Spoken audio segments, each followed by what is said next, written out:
Hello, welcome to the Sunshine Coast Wildlife Project Humble Woodworking Shop. This is where we put the, actually where we manufacture the owl boxes. You can see one in the background here. Today we're going to concentrate on putting together a bat box. We're going to have a 3-chamber box that we're going to work on today. When you receive your kit, it'll probably be bundled up in some sort of configuration like this. As you can see, there are a number of pieces involved. Let's take a kit together, apart, which I have one already here, unbanded. And we want to separate some pieces that we use right at the end, and we'll just put them out of the way and try and organize the rest of the pieces in an order that we're going to utilize them in. So this piece here, as you can see, has a it's narrower than the rest of the pieces. It has a slope cut into it, an angle cut into it. We'll set that aside. That is the roof. We'll use that last. These are side pieces. They're quite unique as well. You'll set those two aside. There will be 4 of these in a bundle. You can see that these are 3/4 inch strips. They're pre-drilled with pilot holes. There is an angle cut on the top as well. These will need right away, so let's set those up here. There will be 2 boards this size. These are 15 3/4 inch length by about 4.5 inch wide.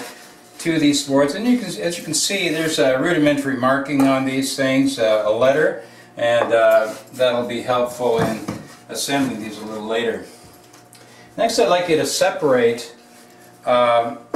You'll find 3 boards that have again, an angle cut like this. All right, there's 3 of them. They're marked A, D, and G.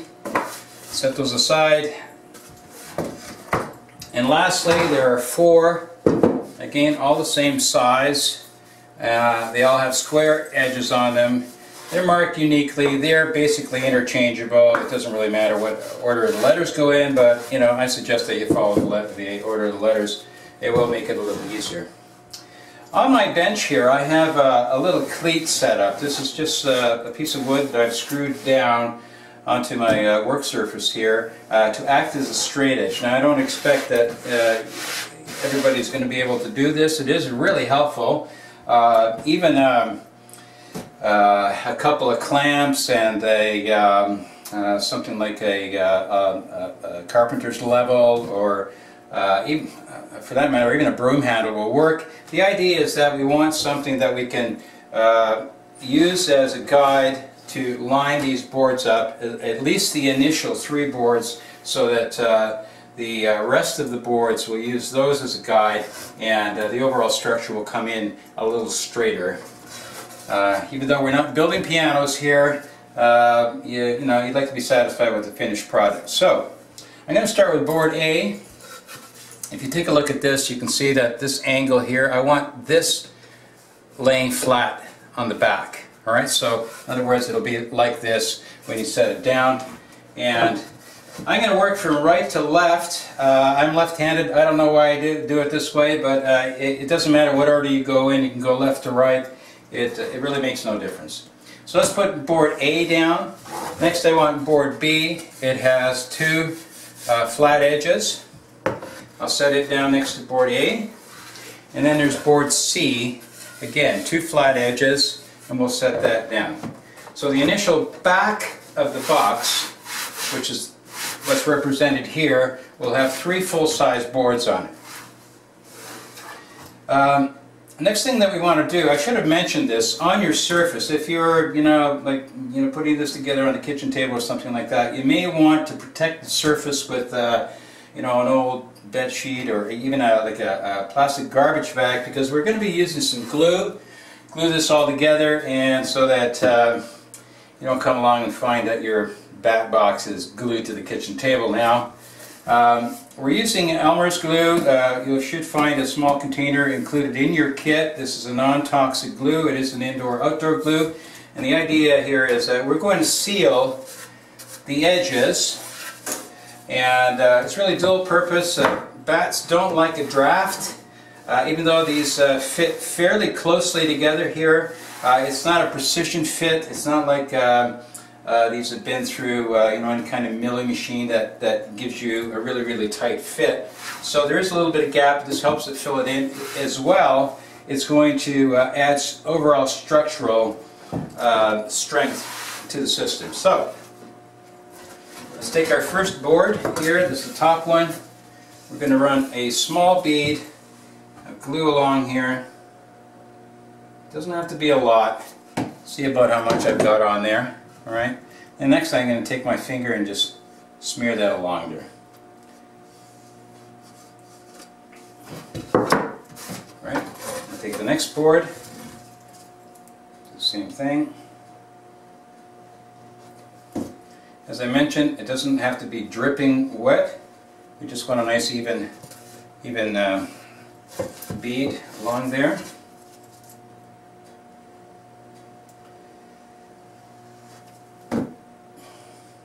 As I mentioned, this glue is non-toxic. You don't have to worry about skin contact, but if you have any concerns about sensitivity, just a pair of latex gloves, painter's gloves, would probably be a good idea.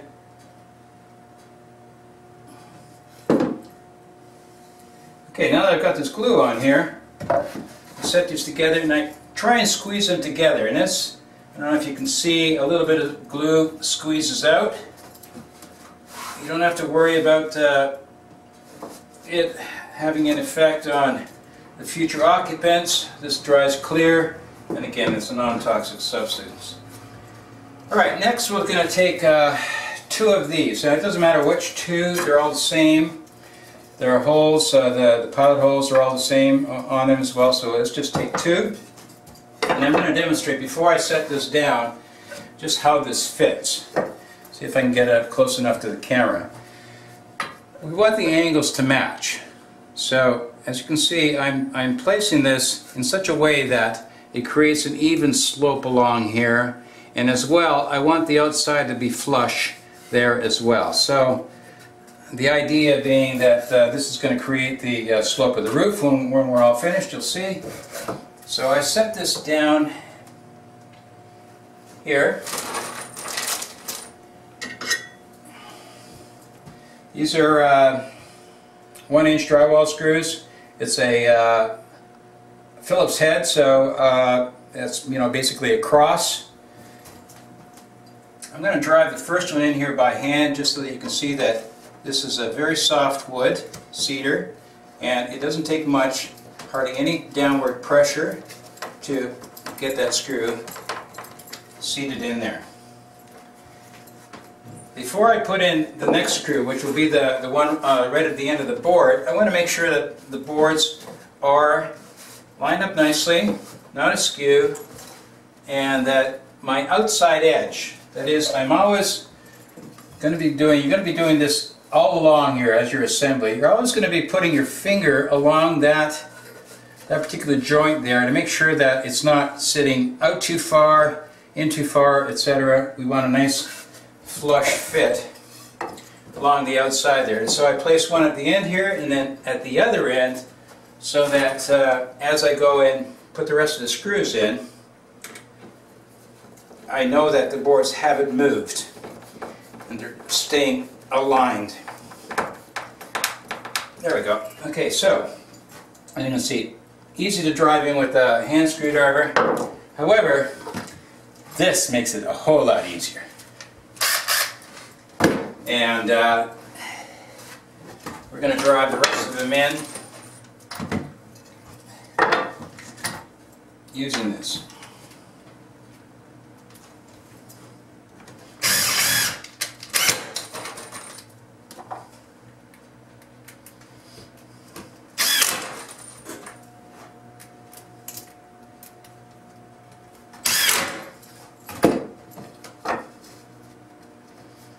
Okay, now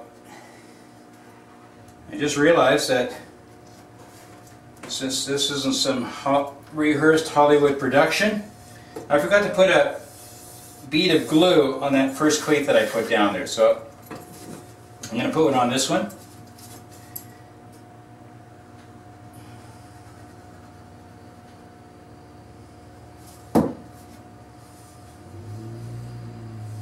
Go again. Again, we're going to line this up just like as we did the first one. We want it nice and flush to the outside edge. We want to ensure that all our boards are nice and tight together. Then we go ahead and put the first top screw in.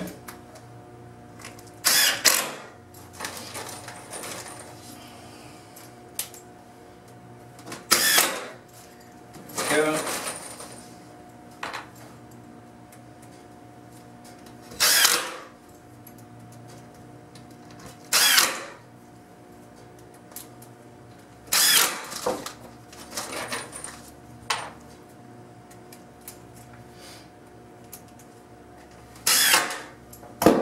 Okay, our back's done now. This is the spacer that is going to create our first chamber. A, B, C, we're looking for D now. D's right here. We have the same slope going on there. We're going to set this down, and again, if I can kind of show you what I'm trying to do here, this comes up, and we're going to continue that initial angle that we've created there. Alright, so when we line this up, we want it nice and flush on the outside, and we want that angle to continue here, so you run your finger along there, make sure it's not protruding up too high or too low, and that angle there. Set this back down, and we're going to run a bead of glue on the top of this.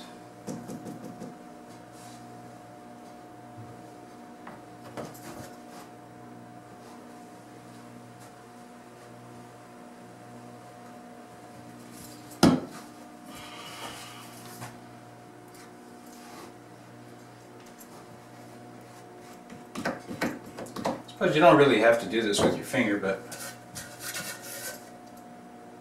it helps spread it out. Okay, so let's line that up nicely. And flush on the outside here. That feels all good. Let's put a couple of screws in there.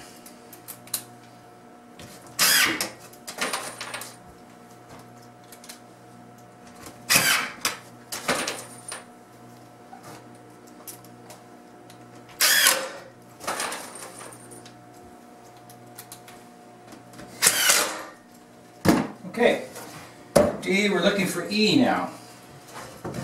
So, we're going to have it over on this side for E. We're going to set that there. Before we do that, we want to put some glue on the edge here.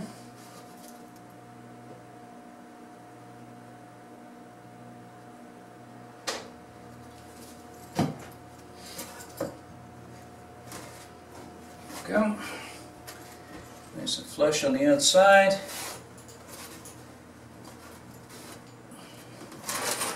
And again, we've got 4 screws in here.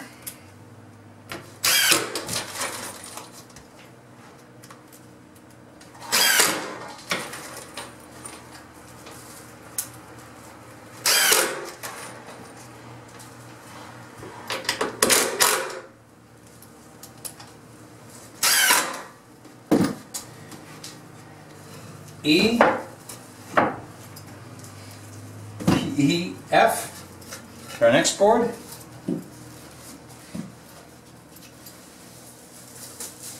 This will be the half board.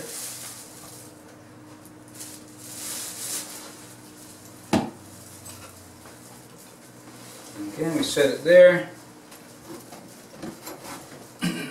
Nice and tight.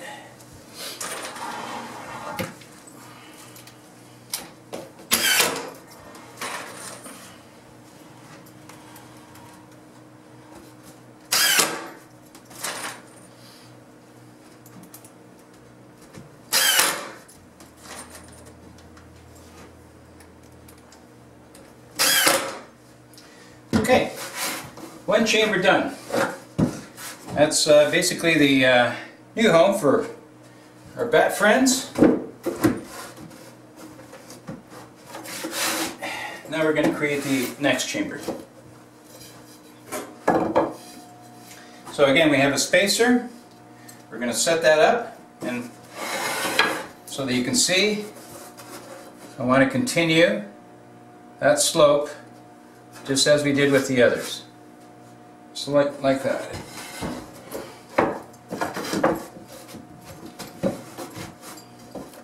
Let's put some glue on that.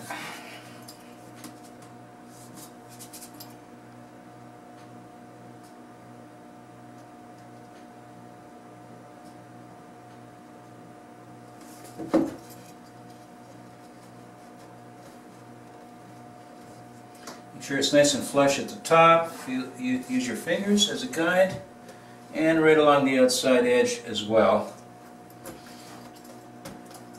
Let's go ahead and put some screws in there. Now you can see that this particular spacer protrudes past the board a bit. Don't worry about that, and you'll see how the next board fits in there.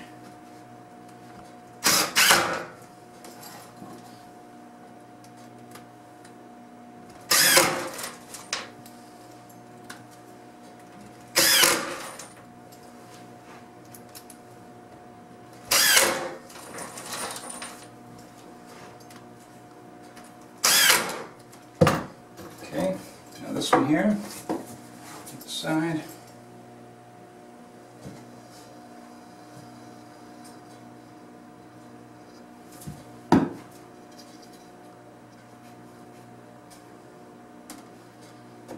Just nice and flush.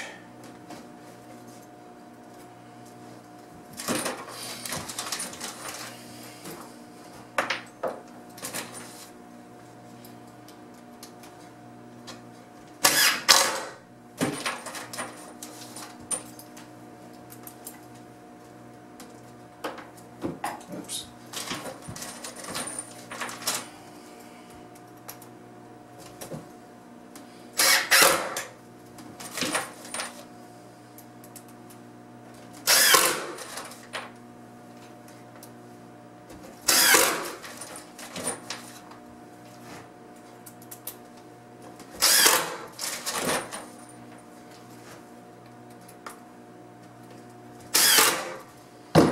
Okay, glue treatment again.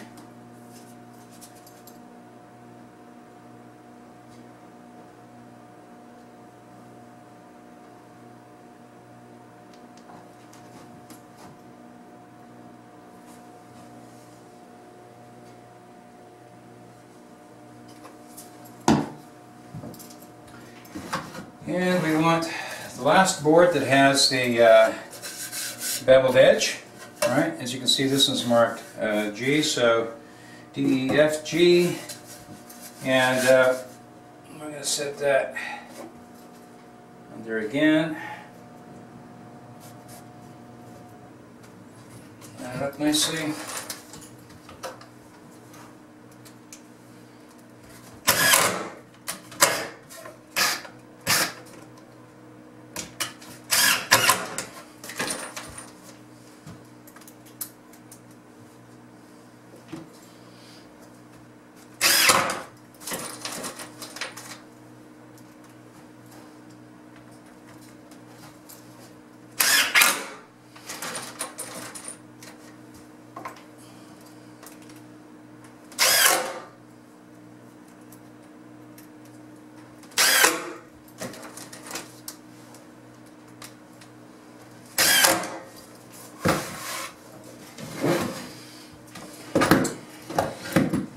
Next flat board.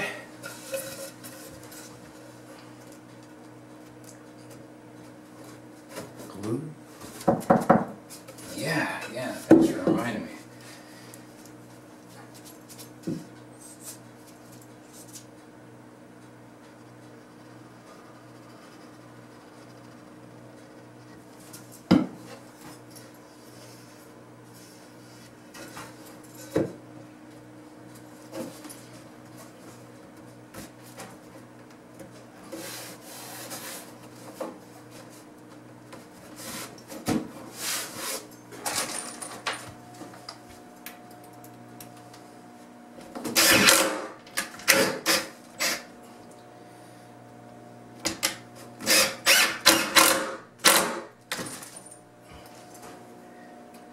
Miscalculation with the proud hole in that one.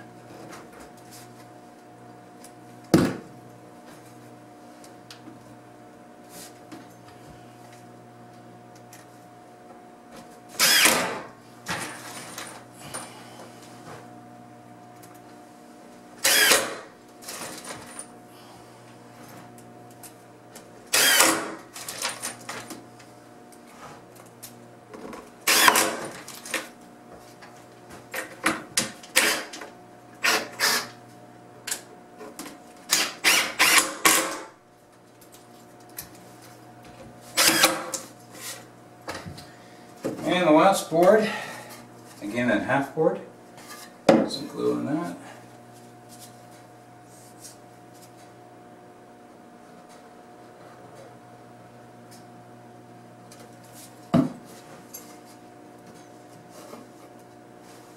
Now you can see that those rails come out flush on the bottom now. That spacer.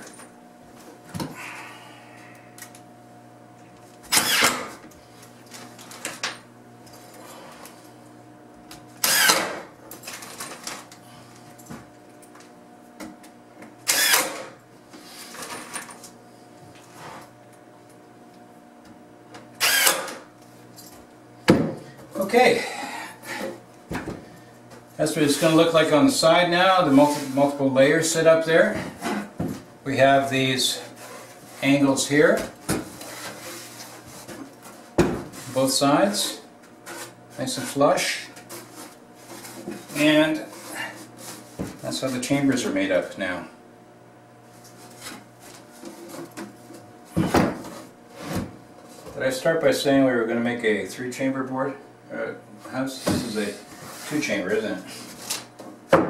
Okay, now set it on its side, and you're going to find these two pieces here. They only fit one way, so you'll find that they match up this way. Okay, so you're going to find the board that fits on here, like that.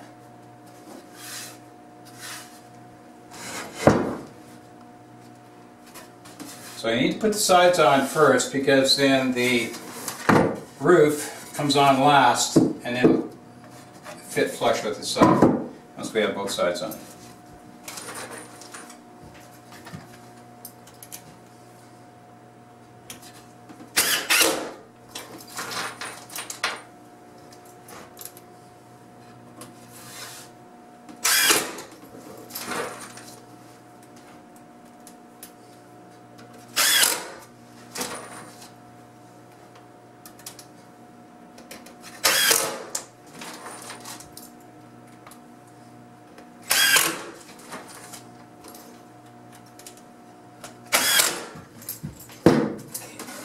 Over. No glue? There's no glue required on the outside. I mean, you could put glue on it, but as you can see, this is the critical part here that seals the chambers, right? So that's all glued together. So you could add glue to the outside, but it's not really critical. It's already sealed as it is the interior chambers, which is what is important to prevent water ingress and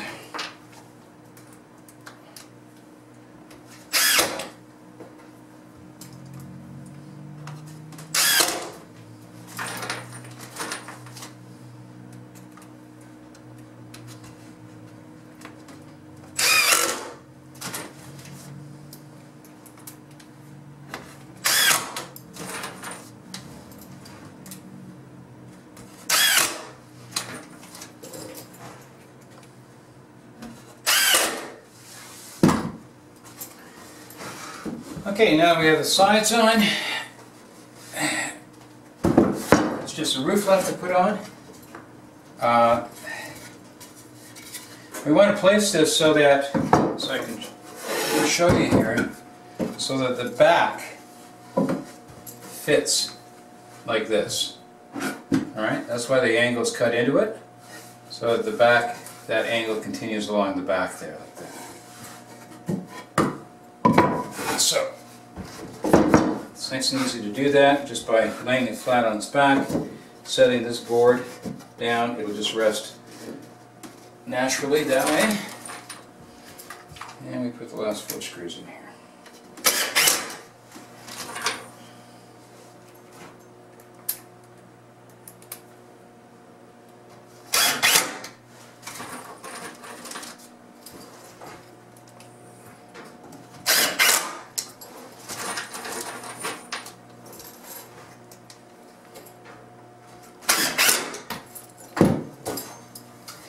There you have it. A completed 2-chamber bat house. Bats are going to love this. Now, There are kits that are single chamber. You would just really have one less step. And clearly for the 3 and 4 chambers, you would just continue adding spacers, adding boards, before adding the sides and the top, and that'll increase the depth and the number of chambers. Thank you. Have fun.